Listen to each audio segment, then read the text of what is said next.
안녕하세요. 오늘도 시청해주셔서 감사드리고요. 바로 사연 읽어보겠습니다. 요즘 세상에 아무리 가진 자들의 갑질이 판을 친다고 하지만 절대로 해서는 안 되는 일들이 있죠. 본성이 사악한 악마의 탈을 쓰고 서슴없이 벌이는 타락한 짓들, 그리고 부모와 형제의 희생을 요구하는 끝없는 탐욕. 그들은 달기 알을 품듯 부모가 아무리 품어줘도 절대로 변하지 않는 법이죠. 그저 애달픈 부모의 애간장만 타들어갈 뿐이랍니다. 그들에게는 이에는 이, 눈에는 눈으로 인정사정 없는 법의 심판만이 남아있을 뿐입니다.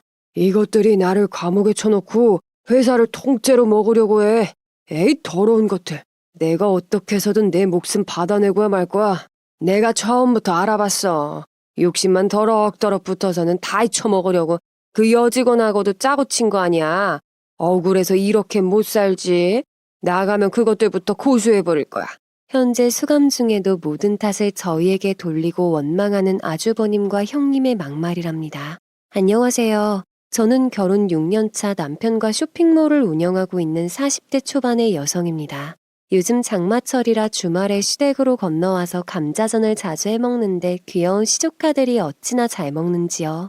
우물조물 잘 먹는 손주들을 시부모님은 참 쓸쓸하게 바라보십니다. 그 모습에 저 또한 마음 한구석이 찡해오기도 하죠. 휴, 어린 손주들을 왜 시부모님이 키우고 있냐고요? 죄 많은 아주버님 부부가 지금 죗값을 치르고 있기 때문이랍니다. 징글징글했던 아주버님네 막장 사연 이야기 한번 들어보실래요? 벌써 6년 전 일이네요. 32살 때 작은 온라인 인테리어 소품샵에 사무직원으로 취업하게 된 저는 그곳에서 물류일을 담당하던 지금의 남편을 만났습니다. 저는 주로 사무실, 남편은 창고에서 일했기 때문에 친해질 일이 없었는데 저를 마음에 들어 하시던 시아버님께서 한번 만나보면 어떻겠냐고 먼저 제안하셨죠. 저는 같은 직장에서 그것도 사장님의 아들과 교제를 한다는 게 너무 불편할 거라고 생각해 처음엔 거절했어요. 그 일이 있고 조금씩 어떤 사람인지 궁금해하다가 워낙 자기 일 잘하고 성실한 그이의 모습에 관심이 생기면서 저희는 연애를 시작하게 되었습니다. 그 당시 남편은 35으로 적은 나이가 아니었기 때문에 우리는 처음부터 결혼을 전제로 만났고 반년 만에 양쪽 부모님께 인사를 하기로 했습니다. 인사를 가서 그때 처음으로 형님네와 아가씨를 만났어요.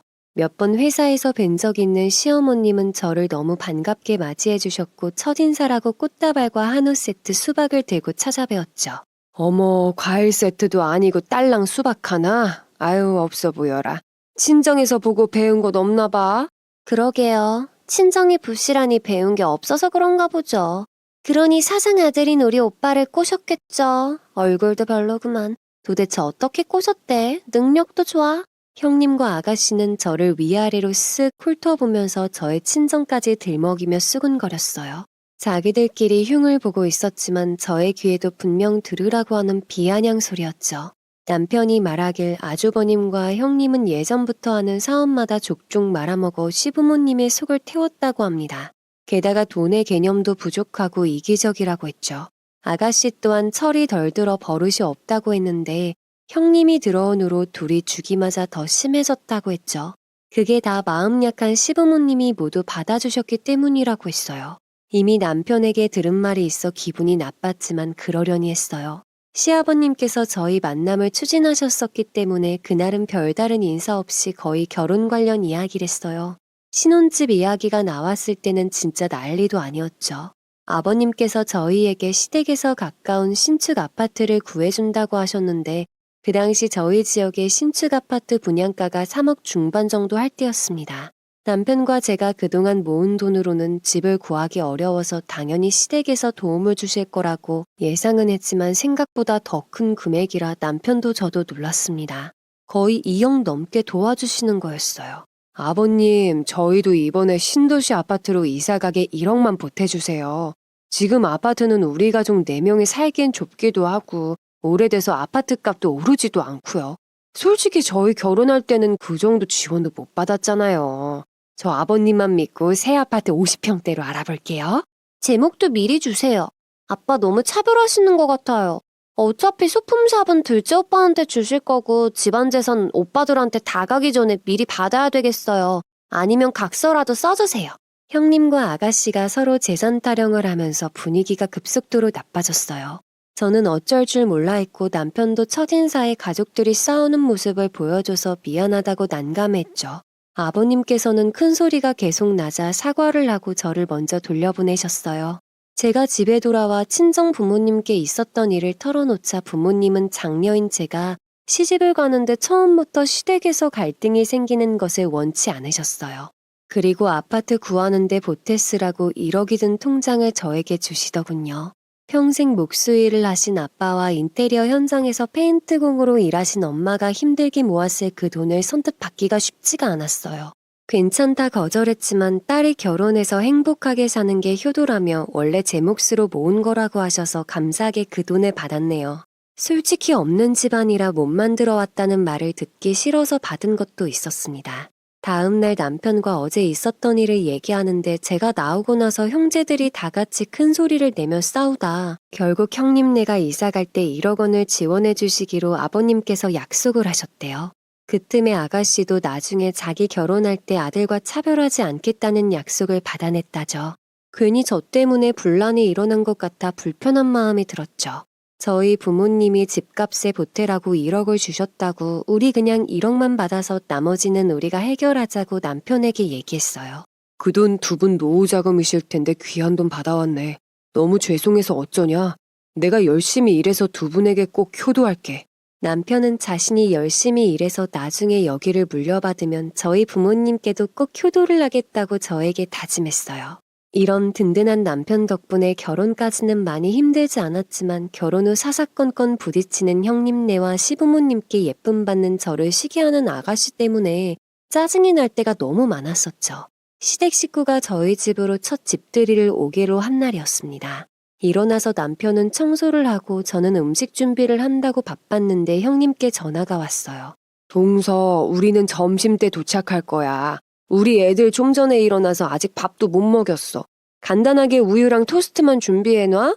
저는 지금 집 청소가 끝나지 않아서 오시면 조금 불편할 것 같다. 차라리 시댁에 계시다 함께 오시는 게 좋지 않겠냐고 물었죠. 아니, 동생 집들이 가는 게 뭐 이리 어려워? 재수 씨는 사람을 왜 그렇게 힘들게 하는 거야?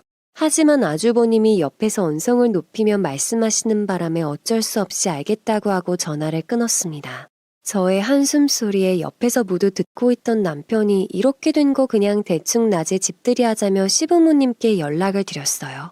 잠시 후 저희랑 가까운 곳에 사시던 시부모님이 도착하셨고 형님네가 뒤이어 들어오셨습니다. 먼저 와 계신 시부모님을 보고 형님은 당황스러워하더군요. 그리고는 저를 부엌에 데리고 가 눈꼬리를 치켜 올리며 비꼬았어요. 야, 동서 보통이 아니다. 우리가 먼저 온다니까 그새 시부모님까지 부른 거야? 동서 무섭다. 그리고는 음식 준비를 도와준다며 계속 부엌에서 얼쩡대던 형님이 남편이 잠시 거실에 얘기한다고 자리를 비우자 본격적으로 저에게 하고 싶었던 돈 이야기를 하기 시작했어요. 동서 아버님이 아파트 사는데 돈을 많이 주셨으니까 잘하긴 해야겠다. 근데 대접하는 음식이 너무 성의 없는 거 아니야? 벌써 집값도 6천만 원 넘게 올랐던데. 우리 결혼할 때는 1억밖에 못 받았어. 갑자기 나온 돈 얘기에 당황했지만 할 말은 해야겠다 싶었습니다. 저희 친정에서도 1억 지원해 주셔서 형님네와 똑같이 아버님께 1억만 받았어요. 그러니까 더 이상은 오해 없으셨음해요. 저의 단호한 말에 형님은 그래서 뭐? 무슨 말을 못하겠다며 거실로 획 피해버리더군요. 마음 같아선 쫓아가서 우리도 1억 받았으니 형님이 이사 갈 때 지원받기로 한 거 받지 말라고 따지고 싶었어요. 하지만 좋은 날이다, 집들인 날인데 싸우지 말자라며 속으로 분노를 삭히고 식사 준비를 해야 했어요. 아가씨는 약속 때문에 못 온다고 연락이 와서 식사를 시작했는데 형님께서 밥을 먹다 말고 우물쭈물하다 말을 꺼냈어요. 저희 집이 33평 정도였는데 저희 집을 직접 와보니 신혼집인데도 짐이 이렇게 많은데 자기네는 내 식구라 아이들 클 거를 생각하면 차라리 39평 정도로 이사해야 되지 않을까라는 거예요. 저는 또 돈 얘기구나 했고 전체적인 분위기가 정말 싸해졌어요. 그러면서 자기 집을 팔고 아버님이 약속한 1억을 더해도 39평은 무리라고 혼잣말을 하다가 드디어 본론을 꺼내는 겁니다. 아까 동서한테 들었는데 원래 서방님에게 2억 주시려다가 1억 주셨잖아요. 그 남은 1억도 저희 집 구하는데 보태주시면 안 돼요? 어떻게 사람이 저렇게 뻔뻔할 수 있을까요? 밥맛이 뚝 떨어진 저는 먹던 숟가락을 내려놨고 아버님께서는 늘 있는 일인 것 마냥 동요도 없이 식사를 계속하시더군요. 어머님만 안절부절 아버님과 저희 눈치를 보셨고 남편은 화가 나서 형님께 소리를 질렀어요. 그러자 아주버니까지 숟가락을 탁 던지더니 더 큰 소리로 화를 냈습니다. 형수, 그 돈은 저희가 부모님 노후 자금으로 쓰시라고 안 받은 돈이에요. 그러니 손대지 마시라고요. 야, 지금 네 형수한테 뭐 하는 짓이야? 이젠 눈에 뵈는 게 없냐? 아버지가 마음 먹으면 주시는 거지. 네가 뭔데 이래라 저래라야? 두 남자가 큰 소리로 소리치며 싸우자 4살 시조카가 무서운 분위기에 울음을 터뜨리면서 정말 아수라장이 되었어요. 저는 남편 보고 아버님, 어머님 계시는데 뭐 하는 거냐고 그만하라고 말렸고 어머님께서도 다들 그만하라며 우는 손자를 달랬습니다. 아이가 우니 어른들의 싸움이 일단락됐지만 밥만 대충 먹고 형님네는 가버렸고 저는 그때 남편 집안은 모이기만 하면 돈 때문에 싸움이 나는구나를 깨달았네요. 아버님과 어머님이 얼마나 힘들었을까 싶다가도 40이 넘은 다 큰 자식이 돈을 그렇게 아무렇지 않게 받아가도록 그대로 둔 건지 답답하기도 했습니다. 시아버님은 계속 아무 말씀이 없으셨어요. 일할 때는 정말 칼 같은 분이신데 자식 앞에선 어쩔 도리가 없어 보였습니다. 주말이 끝나고 출근했는데 아버님께서 점심을 같이 먹자고 저만 따로 부르셨어요. 아버님은 집들이 이후 어제 하루 동안 많이 고민을 해보셨대요. 그러면서 저보고 형님네 1억 주는 문제를 어떻게 생각하냐고 물으셨어요. 아마 남편을 부르지 않고 저만 부른 걸로 보아 형님네 1억을 더 주기로 결정하신 것으로 보이셨죠. 그 돈은 아버님 돈이기 때문에 저와는 전혀 상관이 없습니다. 형님에게 준다고 하셔도 절대 형님을 질투하거나 아버님을 원망하진 않을 거예요. 대신에 아버님께서 돈을 주실 때는 정말 기쁜 마음으로 주셨으면 좋겠어요. 자식이 정말 잘 살기를 바라는 부모 마음이요. 저도 그이도 부모님의 그런 지원을 받고 더 열심히 살아야겠다고 다짐했듯이 아주버님도 꼭 그랬으면 좋겠네요. 아버님은 제 얘기를 가만히 듣고 나서 생각이 많아 보이셨지만 저는 오히려 홀가분했습니다. 며칠 뒤 퇴근해서 남편과 저녁을 먹고 있는데 잔뜩 흥분한 아주버님께 전화가 왔어요. 전화기 너머로 저한테까지 그 큰 소리가 들려서 심장이 쿵쾅거릴 정도였습니다. 대충 내용은 아버님이 이사 가는데 돈을 못 주겠다고 하셨다는 겁니다. 저는 조금 놀랐어요. 아버님께서 드디어 결단을 내리셨구나 하고 속으로 기뻐했죠. 어쨌든 저희 남편에게 막 소리를 지르면서 남편 혼자 효자인 척 잘난 척하지 말라며 욕을 하는데 남편은 그 나이 먹고 아버지께 돈이나 타가지 말라고 빽빽 소리를 지르며 맞섰습니다. 형님도 서방님 그런 식으로 살지 말라며 옆에서 난리도 아니었죠. 집까지 찾아와 난동을 부릴까봐 무섭더라고요. 다행히 그날 이후 한동안 형님네를 볼 일이 없었어요. 아버님께 물어보긴 그렇고 다음날 저 혼자 어머님 댁에 갔다가 전해 들은 바로는 아버님께서 모든 지원을 못해준다고 하셨답니다. 내가 왜 매번 너희에게 돈을 줘야 하는 거냐? 니들은 나한테 돈 맡겨놨어. 더 이상은 없으니 제주껏 살아봐. 아버지, 2억은 아니더라도 원래 약속한 1억은 주세요. 약속하신 건 지키셔야죠. 갑자기 못 준다고 하면 어떡하냐고요. 아파트도 40평대로 벌써 계약해놨단 말이에요. 형님은 그 옆에서 동서생기고 너무 편애한다고 서운하다고 울고불고 듣기만 했는데도 그 상황이 눈앞에 그려져서 한숨이 절로 나왔어요. 너무 여리신 저희 시어머님은 저보고 어쩌면 좋냐고 다시는 얼굴 볼 생각하지 말라고 나간 이후로 아주버님이 전화도 안 받는다며 걱정하셨어요. 어머님과 한창 얘기 중에 아가씨가 퇴근하고 들어왔는데 저를 보더니 세훈이 무섭네 이러고 들어가는 거예요. 그게 무슨 뜻이냐 쫓아가 따지고 싶었지만 참았습니다. 그 일이 있고 거의 반년 동안 진짜 형님네를 볼 수 없었어요. 한 번씩 어머님께 조카들이 전화를 했다고 하지만 저는 속으로 형님이 시켰다는 것을 알아챘죠. 하지만 형님네가 아무리 화가 나도 오랜 시간 연락 끊고 살 수 있었겠어요? 1년도 되지 않아 아버님 생신날이 다가오자 형님이 먼저 저에게 전화가 오더군요. 동서 오랜만이네. 저 시댁 분위긴 요즘 어때? 아버님 아직도 화가 많이 나셨어. 우리 애들 보고 싶다고 안 하셔. 동서도 너무한다. 형제간에 이럴 때 도와주고 해야지. 동서가 아버님께 잘 좀 말해봐. 형님은 아직도 아버님을 모르세요? 생신날 제가 불렀다고 할 테니 아버님 좋아하는 술이랑 갈비랑 사가지고 오셔서 죄송하다고 한마디만 하시라고요. 그렇게 시댁 식구들이 몇 개월 만에 횟집에서 다 같이 만났습니다. 어색할 거라 생각했지만 오랜만에 손자들을 본 아버님과 어머님께서 너무 좋아하셔서 저도 덩달아 기분이 편해졌습니다. 저는 그때 임신 4개월 차였는데 입덧이 너무 심한 탓에 일을 그만두고 잠시 쉬는 중이었고 그 자리를 제 남동생이 도와주고 있었어요. 일을 알 리 없던 형님이 임신했는데 일하는 거 힘들지 않냐고 물어봤고 저는 사실 그대로 이야기했죠. 그런데 갑자기 아주버님이 회사에 저희 친정 식구를 들이는 게 좀 그렇다며 약간 불편한 느낌을 내비쳤습니다. 옆에서 듣던 아가씨도 저를 쳐다보며 새언니가 회사를 장악하는 거 아니냐며 아빠 조심해라고 하는 겁니다. 빈정이 상해서 그럴 일 없으니 걱정 마세요 라고 딱 잘라 말했었네요. 남편도 아가씨에게 저에게 예의 없게 굴지 말라고 주의를 주었고요. 이런저런 얘기를 하다가 남편이 얼마 전 초음파 검사 갔다가 딸이라고 들었다며 손녀 생기겠다며 너스를 떨었고 형님은 우리는 아들이 둘이라 딸 낳으면 너무 좋겠다고 축하해 주셨어요. 아버님, 어머님, 예쁜 손녀딸 보시게 돼서 좋으시겠어요.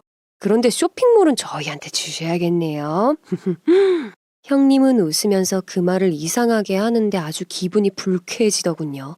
진짜 너무 분해서 아직도 저 말들이 기억에서 잊히지 않아요. 남편이 지금 그게 무슨 말이냐고 물었고 형님은 농담이라고 넘겼지만 저는 왠지 형님네가 아버님께 더 이상 돈을 못 받을 것 같으니까 쇼핑몰을 넘보러 온 건가 싶었습니다. 아니겠지 하면서도 그런 의심을 자꾸 할 수밖에 없었어요.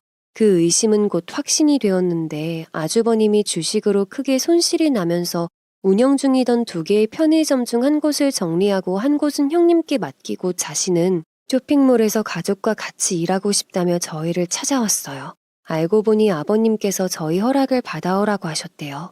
하는 사업마다 얼마 안가 폐업을 반복하는 아주버님께 편의점을 차려준 것도 아버님이셨어요.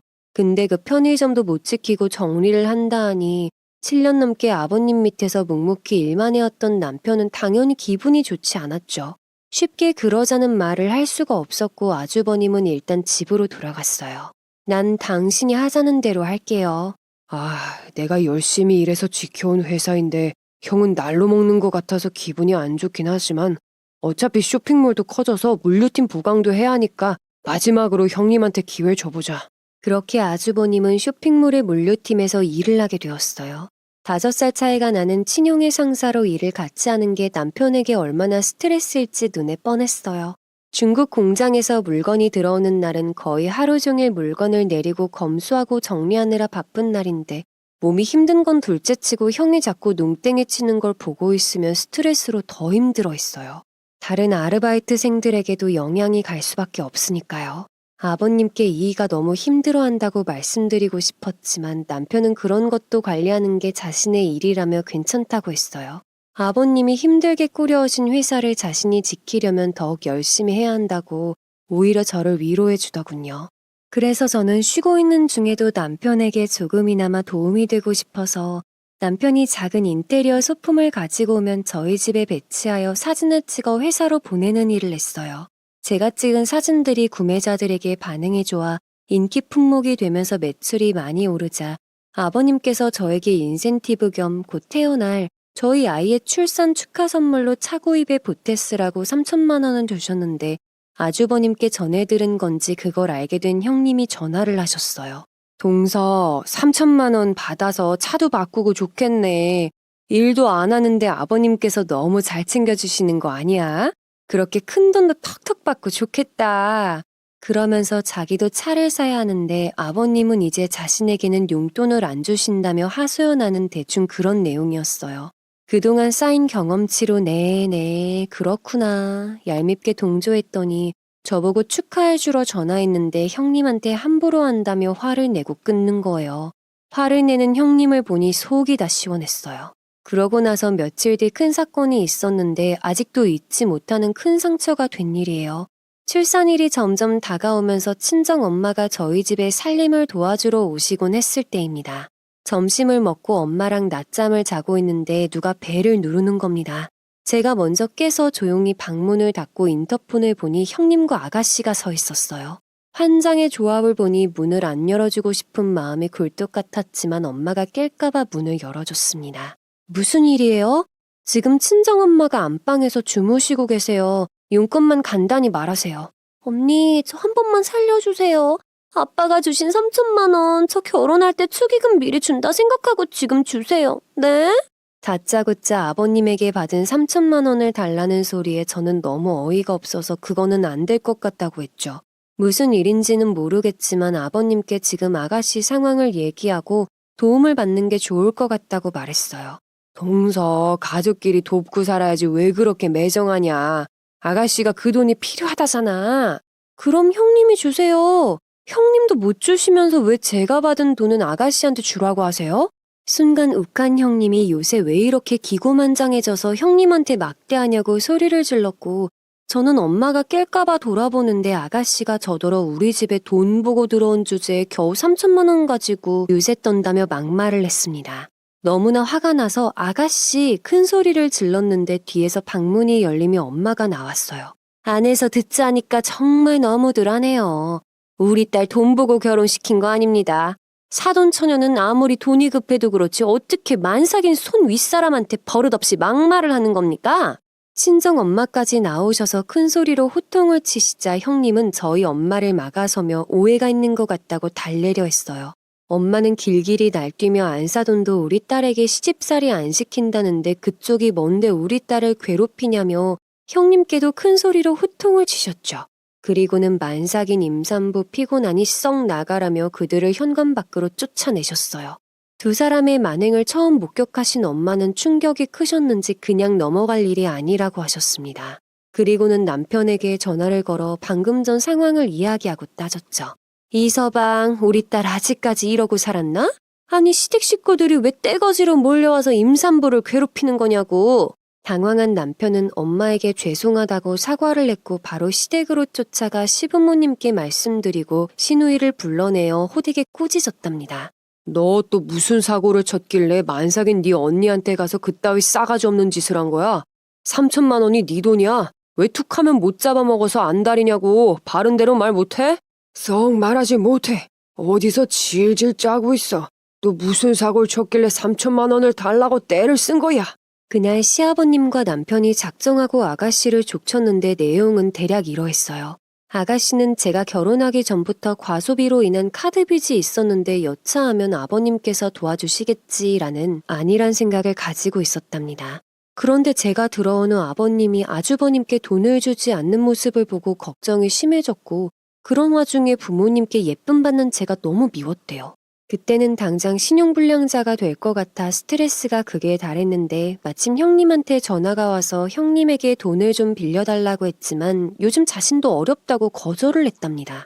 그러면서 아버님이 저에게 3천만 원을 출산 선물로 주셨는데 그걸 달라고 해보자며 자신도 같이 가준다고 했다네요.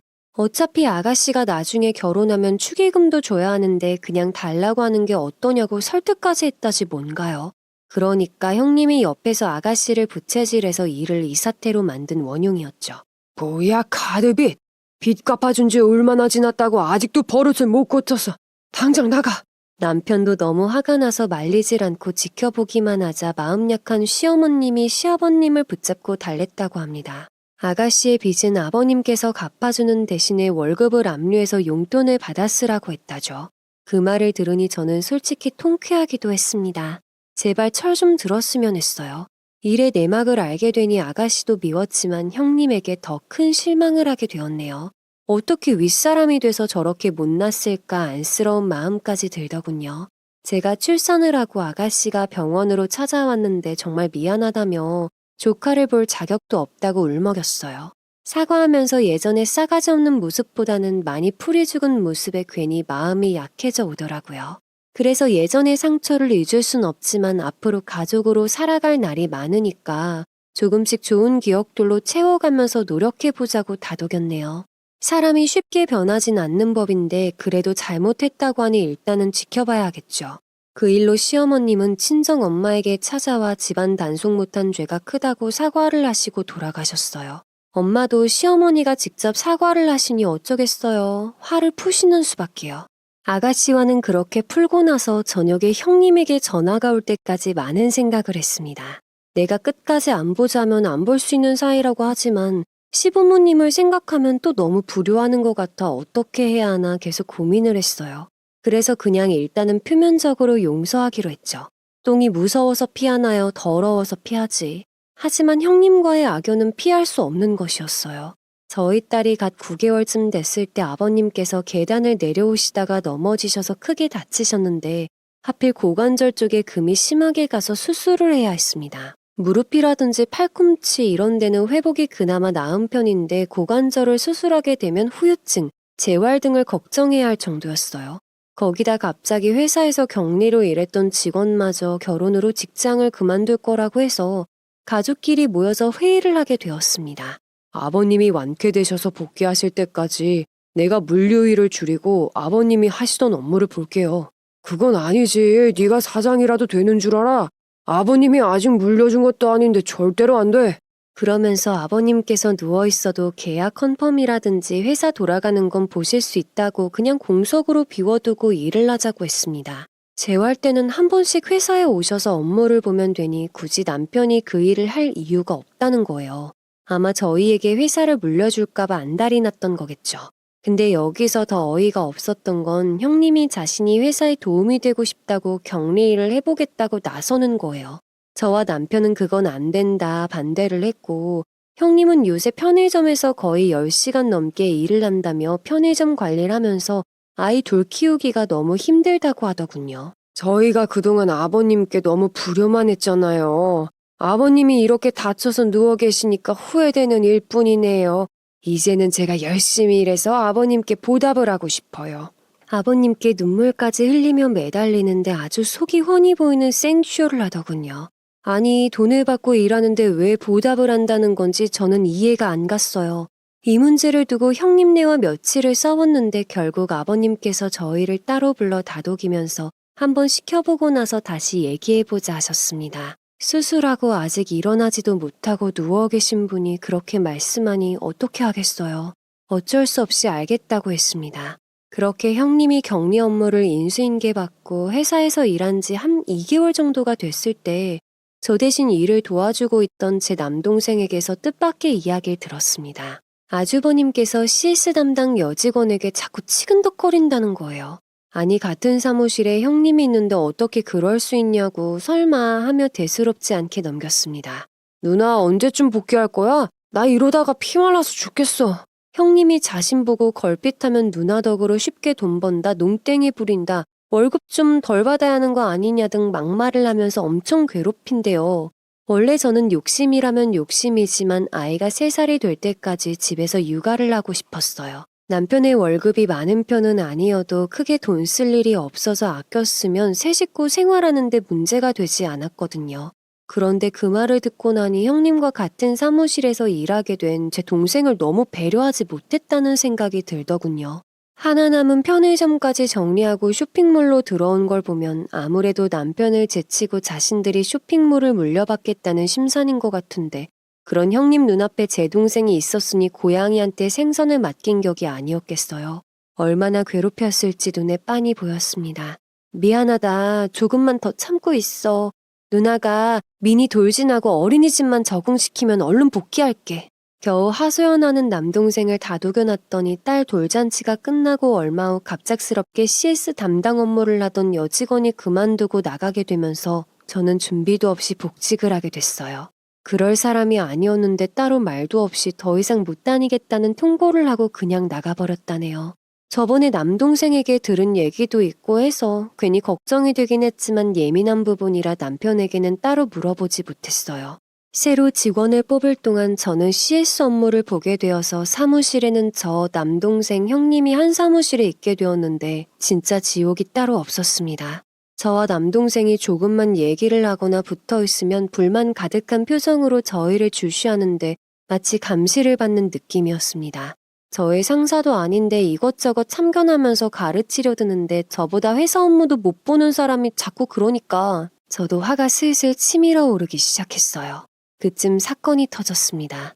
1년에 한두 번 정도 리퍼브 상품을 정리해서 할인 기획전을 여는데 남편이 재고가 안 맞는다며 퇴근 전쯤 사무실을 찾아왔습니다. 보통 반품된 제품이나 출고 전 하자가 발견되면 따로 정리해서 모아두는데 의자며 거울, 조명, 담요, 그릇 등 종류도 다양하게 재고가 빈다는 겁니다. 뭐 한두 개 정도야 그럴 수 있는데 생각보다 차이가 나서 알아봐야겠어. 출퇴근 기록 조회 좀 확인해줘. 보통 남편이 가장 먼저 출근해서 가장 늦게 퇴근하는데 작은 소품은 몰래 챙겨나갔다 쳐도 의자나 전신 거울 같은 거는 부피가 크기 때문에 퇴근 후 다시 돌아와서 가져갔을 가능성이 크다고 생각했대요. 저는 아르바이트생이 손을 댄 걸까 의심했는데 기록 조회 결과 형님과 아주버님이 퇴근 후에 다시 돌아온 기록이 몇 번 있었어요. 형님, 저 날 회사에 왜 다시 들어온 거예요? 너 지금 나를 의심하는 거냐? 뭐 놔두고 가서 잠깐 들른 거야. 어디서 죄 없는 사람을 도둑 취급하고 있어? 네가 어떻게 하고 나한테 뒤집어 씌우는 건 아니고 네가 한 짓이지? 아주버님은 잠깐 들른 거라며 펄쩍 뛰며 오히려 남편이 한 짓이 아니냐고 몰아세웠어요. 아주버니가 더 팔짝 뛰니 오히려 더 의심이 갔습니다. 오히려 남편에게 도둑 취급하지 말라며 한 대 때릴 기세로 소리를 지르는데 말이 안 통할 정도였습니다. 남편은 안 되겠다 싶었는지 보안업체에 전화해서 3개월치 CCTV 자료를 요청하라고 하는 겁니다. 여보, 우리 보안업체 당장 전화해서 CCTV 기록 3개월치 전부 보내라고 해. 누구 짓인지 반드시 잡아서 콩밥 먹이고 말 거니까. 순간 저는 남편의 의도를 눈치챌 수가 있었죠. 쿵짝을 맞추려고 알았다며 보안업체에 전화를 하려 하자 형님이 겁을 먹었는지 다급하게 자신이 했다고 사실을 털어놓더군요. 좀 전까지 아니라고 펄쩍 뛰던 사람이 경찰 부른다니까 울먹이며 자신의 친정에 줬다고 했어요. 어차피 하자 있는 거라 크게 문제 안 될 것 같아서 줬다는데 그게 말이 되나요? 형님도 편의점을 해봐서 알듯이 유통기한 지나 폐기 처리되는 것도 다 전산상에 입력 후 재고 확인하고 진행하는데 어떻게 물건을 그냥 막 줄 수 있냐고요. 너무 어이도 없고 사무실에 있던 다른 직원들한테 창피해서 일단 퇴근하라고 하고 형님네와 남아서 다시 얘기를 했습니다. 가족이라도 그냥 넘어갈 수 없어요. 아버지께 말씀드리고 회사 규정대로 처리할 겁니다. 야, 네 형수가 친정한테 줬다잖아. 가족한테 준 건데 뭘 그리 빡빡하게 굴어. 지사에서 물건값 내가 주면 되잖아. 그러니까 적당히 해라. 아주버님이 물건값을 배상한다고 했지만 남편이 더 들을 이유도 없고 아버님께 얘기하겠다고 하고 저를 데리고 회사를 나왔어요. 등 뒤에서는 아주버님이 아버님께 고자질을 하면 가만히 안 두겠다며 소리를 고래고래 지르더군요. 어차피 딸이 어린이집 갔다 오면 시댁에서 봐주시기 때문에 데리러 가야 해서 곧장 아버님을 뵈러 갔습니다. 그쯤 아버님은 한창 재활 운동을 다니며 쉬고 계신 때였어요. 회사를 자식들이 맡아서 잘 운영해 주니 자신은 이렇게 좀 편안하게 쉴 수 있다고 좋아하셨는데 이런 얘기를 꺼내는 게 마음이 좋지는 않더군요. 그런데 아버님이 먼저 저희에게 무슨 일로 왔는지 안다고 방으로 들어오라고 하시는 거예요. 회사에서 시댁까지 30분 거리인데 그 사이에 아주버님이 전화를 한 것 같았습니다. 아버님께서는 저희에게 이번 한 번만 넘어가는 게 어떻겠냐고 하셨어요. 남편은 이거는 절도라며 그냥 넘어가면 다른 직원들이 어떻게 생각하겠냐고 설득했지만 사돈, 그러니까 형님의 친정 어머니께서 아버님께 전화를 하셨대요. 사돈? 이야기 다 들었어요. 제가 정말 면목이 없네요. 이번에 집 정리를 하면서 물건들이 너무 낡았다고 하니까 마음이 안 좋았는지 회사 물건들을 보내주더군요. 그런데 그게 이렇게 큰 문제가 될 줄은 몰랐어요. 우리 딸은 아무런 죄가 없어요. 다 제가 부족해서 그런 거니 한 번만 봐주세요. 안사돈께서 직접 전화까지 해서 사과를 하는데 아버님께서 입장이 참 난처하셨답니다. 이번 한 번만 넘어가면 다시는 그럴 일 없다고 약속했으니 믿어주는 게 어떻겠냐고 하셨어요. 안 돼요. 다른 직원들 보는 눈도 있는데 어떻게 그냥 넘어가요? 아버지가 이런 식으로 매번 봐주니까 형이 아직도 정신 못 차리고 사는 거예요. 남편은 화를 내고 방을 나가버렸고 저도 아버님께 이번이 진짜 마지막이었으면 좋겠다고 하고 딸을 데리고 집으로 돌아갔습니다. 그 일이 있고 한동안 형님은 사무실에서 제 눈치를 보며 조심히 지냈습니다. 저는 형님네 친정이 많이 어렵나? 형님네도 요새 어렵다고 한 게 가짜가 아니었네 하는 걱정도 잠깐 했어요. 같은 딸의 입장으로 공감되는 부분이 있으니까 어떻게든 이해해 보려고 했는데 얼마 지나지 않아 다시 밉상같이 한마디씩 거드는 평소 형님 모습을 보니 좋은 마음도 싹 사라졌습니다.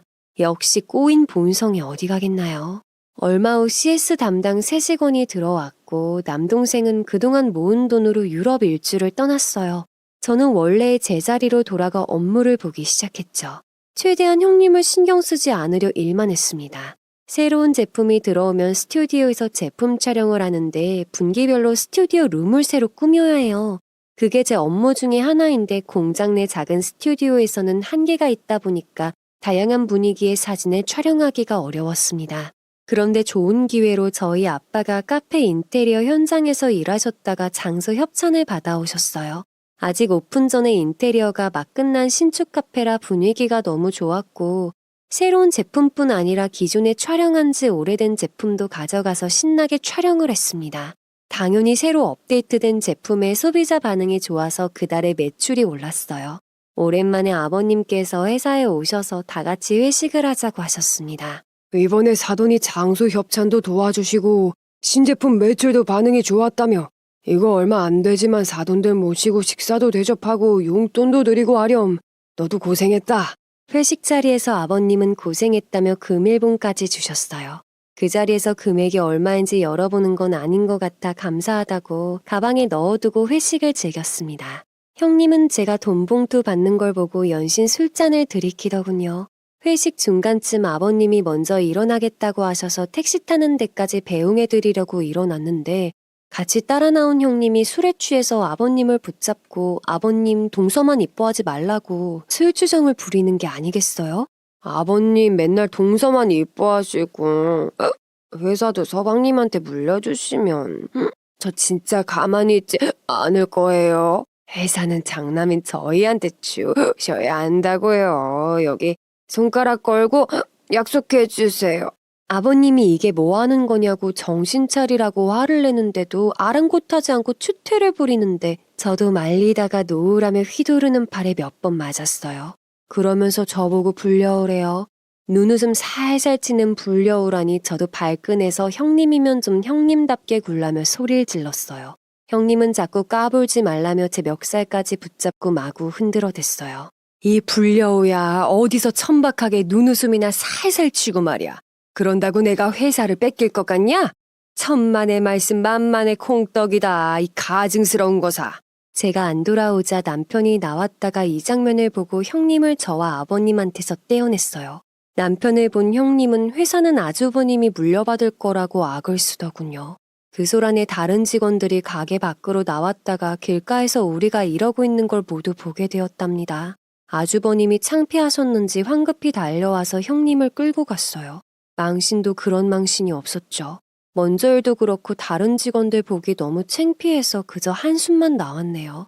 그러고 나서 그 다음날 회사 와서 한다는 소리가 사과 한마디 없이 아무 일도 없었던 마냥 동서 금일봉 얼마 받았어? 많이 받았어? 이러는데 진짜 한 대 때려주고 싶었습니다. 망신이 그게 끝이면 말도 안 해요. 형님네가 아버님께 단단히 주의를 받고 잠잠하게 지내던 어느 날 점심을 먹고 쉬고 있는데 밖에서 큰 소리가 들렸습니다. 창문으로 내다보니 이미 물류팀 아르바이트생 몇 명도 구경을 하고 있었어요. 하필 남편은 그날 일이 있어 점심시간에 외출 중이어서 제가 무슨 일인가 싶어 내려갔죠. 내려간 곳에는 형님과 아주버님이 서 있었고 저번에 말도 없이 그만둔 여직원이 같이 있었어요. 제가 여직원에게 무슨 일로 왔냐고 물어보자 여직원은 돈 받으러 왔다고 답했습니다. 무슨 돈을 말하는 거냐고 물으니 형님께서 퇴직금 정산이 아직 안 끝나서 그렇다는 둥 대충 얼버무렸어요. 저는 솔직히 셋이 같이 있는 모습을 보자마자 아, 이게 남동생이 말했던 그 일 때문이구나 예상을 했어요. 오래 있던 아르바이트생들도 이미 알고 있는 눈치였어요. 저는 퇴직금은 퇴사 후 한 달 뒤면 바로 들어가는데 그게 무슨 소리냐며 다그쳤습니다. 형님은 여직원의 손을 놓지 않고 계속해서 뭔가를 숨기는 모양새였어요. 아주버님도 재수씨가 상관할 일이 아니라며 저를 보내려고 했어요. 이런 실랑이가 계속되니 여직원은 어쨌든 각서랑 녹음 파일도 다 있으니 이번 달 안에 남은 돈 안 보내면 알아서 하라고 큰 소리치며 회사를 떠났습니다. 아주버니, 각서랑 녹음 파일이 무슨 말이에요? 진짜 무슨 일이라도 있었던 거냐고요. 무슨 소리야. 동서는 생사람 좀 잡지 마라. 일은 무슨 일이 있다고 그러냐? 직원들 보니까 나중에 이야기하자. 형님이 나중에 이야기하자며 막아섰지만 화가 난 저는 아주버님께 입이 있으면 말을 해보라고 진짜 여직원에게 민망한 행동이라도 한 거냐고 물어봤습니다. 아르바이트생들도 뒤에서 수근수근 됐어요. 그러자 형님은 미쳤냐며 저를 밀쳤고 저는 그대로 뒤로 넘어졌어요. 아르바이트생 한 명이 뛰어와 저를 일으켜줬는데 일어나니 손목이 욱신거렸죠. 아주버니는 괜찮냐는 말 한마디 없이 남의 일에 상관 말라 하고 창고로 들어가 버리더군요. 동서 주둥아리 함부로 놀리지 마. 아버님 귀에 들어가면 가만두지 않을 거야. 형님의 말에도 너무 기가 막히고 화가 났던 저는 그 길로 뒤도 돌아보지 않고 아버님을 뵈러 시댁으로 갔어요. 이 일이 커지면 회사에도 타격이 클 것 같았기에 좀 전에 일을 모두 말씀드렸어요. 아버님, 이젠 제가 도저히 참을 수가 없어요. 혹시라도 이 일이 외부에 알려지면 회사와 집안이 모두 엉망이 될 거라고요. 두 분이 그동안 장남이라고 계속 감싸기만 하니까 결국 이런 대형 사고까지 치는 것 아니에요. 이번에는 그냥 넘어가시면 안 되세요. 회사 망하는 거 보고 싶으세요? 그리고 그동안 참아왔던 갑갑한 속마음까지 시원하게 말씀드렸죠. 한참을 생각하시던 아버님도 심각성을 아셨는지 여직원에게 직접 전화를 걸었어요. 그리고 잠시 후 근처 카페에서 만나기로 약속을 잡았습니다. 형님과 아주버니는 점심시간이 끝나고 회사에서 제가 보이지 않자 아버님께 알리러 왔을까봐 전화를 해대더군요. 제가 받지를 않자 아버님께 전화를 해서 확인까지 했죠. 물론 아버님은 아무 일도 없는 것처럼 무슨 일이냐고 평소처럼 대하셨어요. 제가 여기 없다고 파악한 아주버님은 안심하며 전화를 끊었고 저랑 아버님은 여직원 씨와 약속한 장소로 나갔습니다. 여직원은 아버님을 보자마자 일단 죄송하다는 말부터 꺼냈어요. 그래도 몇 년이나 회사에서 같이 일했던 직원인데 아버님도 이런 일이 생겨 미안하다며 어떻게 된 일인지 말해줄 수 있냐고 조심히 물었습니다. 여직원이 털어놓는 내용들은 정말 추잡해서 역겹기까지 하더군요. 아주버님이 회사에 들어오고 나서 칭찬을 빙자하여 듣기 거북한 표현들을 가끔 했었대요. 처음에는 자기가 너무 예민한 걸까 싶어 계속 웃어주고 넘겼는데 점차 어깨를 주무르거나 허리 쪽을 툭툭 치는 등 이상한 손동작으로 이어졌고 신고하기엔 애매해서 참고 있었는데 형님이 회사에 격리로 들어온 거예요. 와이프도 있으니 이제는 안 그러겠지 안심했지만 아주버님은 형님을 보러 오는 핑계로 더 자주 사무실에 와서 자신에게 말을 걸고 은근슬쩍 다가오는 것도 계속했답니다. 더 이상 참을 수가 없어서 친구에게 털어놓자 증거를 남겨둬야 된다고 조언을 들어서 그때부터 아주버님이 자신에게 하는 말과 행동을 몰래 녹음을 하거나 동영상으로 촬영을 해놨다고요. 거기다 이전과 다르게 적극적으로 싫다는 표현을 했지만 상황은 나아지지 않았고 결국 형님에게 말을 하기로 결심을 했답니다. 네가 먼저 꼬리를 쳤다고 하던데 어디서 뻔뻔스럽게 거짓말을 하는 거야? 이 회사 좀 있으면 우리가 물려받았을 거야. 그런데 계속 회사 다닐 수 있겠어? 알아서 정리해라. 퇴직금은 잘 챙겨줄 테니까. 그런데 돌아오는 건 아주버님의 발뺌과 형님의 행동거지를 조심하라는 질타뿐이었대요. 오히려 은근슬쩍 퇴사를 강요하기까지 했다고 하네요. 너무 억울했던 여직원은 그동안 모은 녹음 파일과 동영상들을 보여주며 경찰에 신고하겠다고 하자 형님은 그제서야 꼬리를 내리고 여직원에게 미안하다며 사과를 했대요. 제발 신고만은 안 된다며 합의금으로 1,000만 원을 주겠다고 했고 여직원은 자신은 다니던 회사도 그만둬야 되는데 그 정도로는 합의할 수 없다고 3,000만 원을 요구했답니다. 미안해. 신고만은 절대로 하면 안 돼. 지금은 1,000만 원밖에 없으니까 우선 이거라도 받고 조금만 기다려주면 내가 어떻게 해서든지 2,000만 원 마련해 볼 테니까 신고는 하지 말아주라. 그런데 1,000만 원 이후 깜깜무소식이자 오늘 회사에 가서 이번 주 내로 주지 않으면 신고하겠다고 으름장을 놓은 거였어요.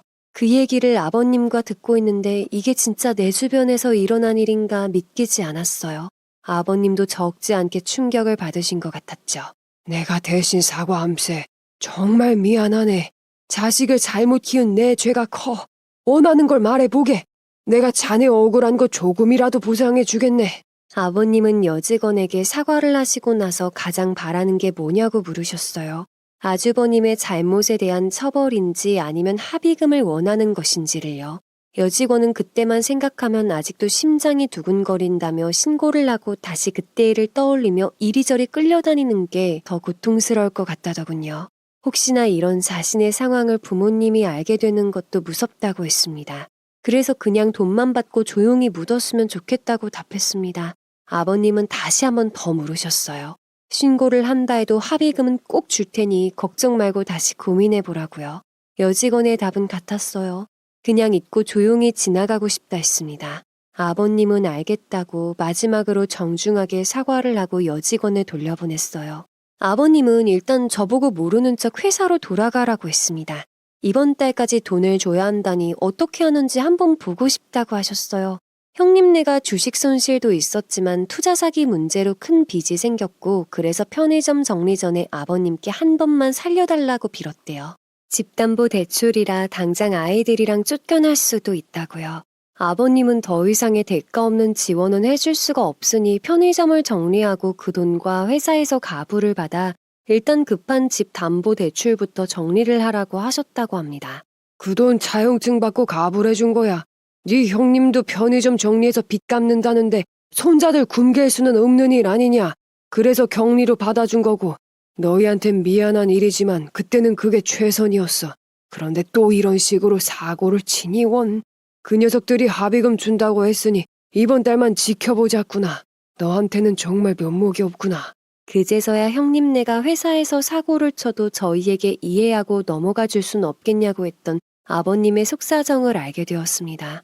아버님은 그동안 저희가 얼마나 힘들었을지 다 안다며 자신이 못나서 그렇다고 눈물까지 보이셨어요. 그 모습에 아버님께 알겠다고 한 뒤 회사로 돌아갔습니다. 아무 말도 없이 사라졌다가 거의 5시가 넘어 마치기 전쯤 나타난 저를 보고 남편은 괜찮냐고 어디 갔다 왔냐고 물었습니다. 이미 다른 직원에게 말을 전해 듣고 형님네와 한바탕은 뒤였습니다. 저는 일부러 형님 들으라고 손목이 아파 병원 갔다가 잠시 친구 만나고 왔다고 둘러댔어요. 남편은 일단 나중에 다시 얘기하자며 창고로 내려갔고 형님이 다시 한번 경고하더군요. 동서 아무것도 모르면서 함부로 입 놀리다가 진짜 큰일 나는 수 있어. 조심해. 저는 어이가 없어서 헛웃음만 나왔네요. 퇴근 후 남편에게 오늘 있었던 일을 모두 설명하고 아버님이 부탁하셨으니 모르는 척하고 잠시만 지켜보자고 했습니다. 저희는 최대한 아무 일도 없다는 듯이 하루하루를 보냈어요. 형님도 저를 괜히 건드렸다가 아버님께 일러 바칠까 싶어 조심하는 듯 보였습니다. 그렇게 한 2주 정도가 지났고 여직원에게 연락이 왔어요. 1,000만 원이 입금됐고 이번 달에는 더 이상 못 준다고 2달 정도만 더 기다려주면 나머지를 줄 수 있다고 했답니다. 소식을 들으신 아버님은 남편과 저를 불러 의논을 하셨죠. 네 형 지금도 가불해 간 거랑 대출 상환 때문에 힘들 텐데 2천만 원을 어떻게 구해서 줬다는 건지 알 수가 없구나. 또 어디서 대출을 받았는지 빌렸는지 도대체 알 수가 있어야지. 아버지 더 이상 마음 졸이면서 기다리지 마시고 당장 형님 불러서 야단치고 물어보세요. 형님은 그냥 놔두면 더 큰일을 칠 사람이니까요. 그런데 제 말이 저려온 건지 저희가 아버님 댁에 와 있는 줄도 모르고 형님네가 찾아왔더군요. 저희를 보자마자 상황 파악이 끝났는지 아주버님과 형님은 아버님께 무릎을 꿇으며 어쩔 수 없는 사정이 있었다고 죄송하다고 빌었어요. 할 짓이 없어서 회사 여직원한테 몹쓸 짓을 해. 이 짐승만도 못한 것, 음수만도 못한 짓을 해놓고 사정은 무슨 사정? 아버님, 이가 힘들어서 그랬어요. 한 번만 용서해 주세요. 너무 힘들어서 잠깐 실수한 거라고요. 아버님이 그런 형님을 쳐다보며 속도 좋다고 이것도 남편이라고 감싸냐며 어쩌자고 이런 큰일을 숨겼냐고 허탈해하시며 자리에 앉으셨어요. 아버님은 잠시 아주버님을 바라보다가 여직원에게 준 2천만 원 어디서 났냐고 묻자 형님과 아주버님 표정이 싹 굳어지면서 분위기는 급속도로 얼어버렸습니다. 형님이 겨우 입을 열어 크게 신경 쓰지 않으셔도 자신들이 알아서 해결할 수 있다고 하더군요. 사실 아버님께서는 이때 쓰지도 못할 정도로 심한 욕을 퍼부으셨어요. 그동안 자식이라고 참고 참았던 모든 감정이 쏟아져 나오는 느낌이었습니다. 바닥에 주저앉아 있던 아주버님은 아무 말도 안 할 기세로 입만 꾹 다물고 있었어요. 모두가 답답해서 속만 까맣게 타들어가고 있는데 그동안 감싸기만 하던 시어머님도 이제는 도저히 참을 수가 없으셨나 봐요. 이 썩을 것. 그동안 오냐 오냐 했더니 어서 말 못해. 그 돈 어디서 났어? 훔쳤어? 바른 대로 말하라고 이 화상아. 아주버님의 등을 마구 패시면서 그동안 참아왔던 서러움을 토해내셨죠. 그리고 이어지는 한서린 통곡소리. 너를 낳고 아들이라고 좋아해서 미역국을 먹은 내가 죄인이라고.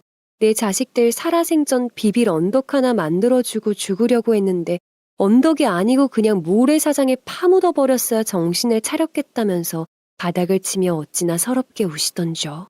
주름진 얼굴에 하염없이 구슬 같은 눈물을 흘리시는 모습에 저희까지 숙연해지며 마음이 아파왔어요. 그 모습에 아주버니도 양심은 있었는지 드디어 입을 열었습니다. 회사 돈을 잠시 빌렸었다고요. 저희 모두가 생각도 못한 대답에 당황했죠.